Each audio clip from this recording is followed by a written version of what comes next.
Baik, Bismillahirrahmanirrahim. Assalamualaikum warahmatullahi wabarakatuh. Alhamdulillahirrahmanirrahim. Wabihi nasta'in ala umuri dunya waddin. Wassalatu wassalamu ala asyrofil mursalin wa ala alihi wa sahbihi ajma'in. Amma ba'du.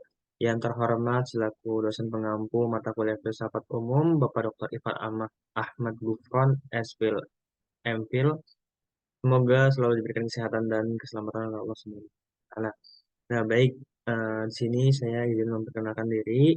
NIM 2211001, nama Afif Abdillah, jurusan Ekonomi Syariah kelas A semester 3. Nah, di sini video ini dibuat untuk memenuhi tugas ulangan akhir semester atau tugas akhir dari mata kuliah filsafat umum.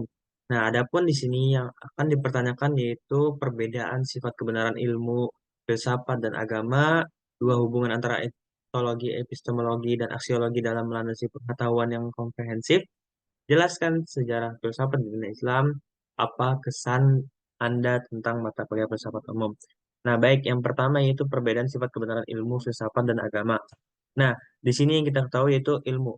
Kebenaran ilmu ini didasarkan pada metode ilmiah dan pengamatan empiris. Nah, jadi pengamatan empiris ini pengamatan yang memang yang sudah ada atau yang uh, pengamatan yang sejak ada sejak dulu atau sudah ada rekamannya gitu ya teman-teman.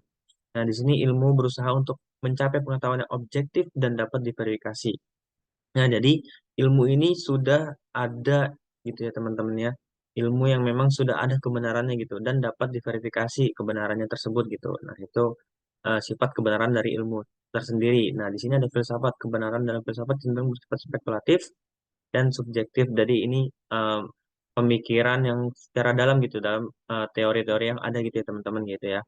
Filsafat mencari pemahaman dalam tentang aspek-aspek dasar kehidupan dan alam semesta. Nah, di sini ada agama. Kebenaran dalam agama bersifat otoritatif atau didasarkan pada keyakinan dan ajaran suci. Agama menawarkan pandangan tentang kebenaran yang bersifat transendental dan spiritual. Nah, jadi itu ya teman-teman jadi perbedaan dari sifat kebenaran ilmu, filsafat dan agama. Nah, di sini ada pun hubungan ontologi, epistemologi dan aksiologi dalam pengetahuan komprehensif. Nah, di sini ada ontologi membahas mengenai sifat-sifat keberadaan dan realitas ontologi menjadi landasan dalam memahami apa yang ada dan bagaimana hal tersebut ada. Nah, jadi ini membuat sebuah kayak pertanyaan gitu, apa yang ada? Nah, apa dan bagaimana hal tersebut bisa ada gitu ya teman-teman. Misalnya bagaimana ayam itu bisa terjadi gitu, bagaimana adanya telur gitu. Itu bisa menjadi sebuah landasan gitu atau hubungan yang memang menjadi hubungan ontologi ini ya teman-teman. Di sini ada epistemologi, menelaah sifat, asal dan batasan pengetahuan. Epistemologi berkaitan dengan bagaimana kita memperoleh pengetahuan dan kebenarannya. Nah, setelah dari lanjut ontologi, nah kita lanjut ke epistemologi. Nah, itu bagaimana kita memperoleh pengetahuan dan kebenaran dari yang tadi telah kita menjadikan persoalan gitu. Bagaimana ini misalnya ayam bisa terjadi gitu kan. Nah, di sini ada aksiologi, mendalami nilai dan etika. Aksiologi membantu dalam memahami nilai-nilai yang mendasari tindakan dan pengetahuan yang diperoleh. Nah, dari sini ontologi dan epistemologi, nah aksiologi itu tindakan kita bagaimana gitu untuk melakukan sebuah uh, action gitu teman-teman ya. Nah, baik di sini ada sejarah filsafat di dunia Islam gitu teman. Nah, di sini filsafat Islam berkembang pesat pada abad ke-9 hingga abad ke-12.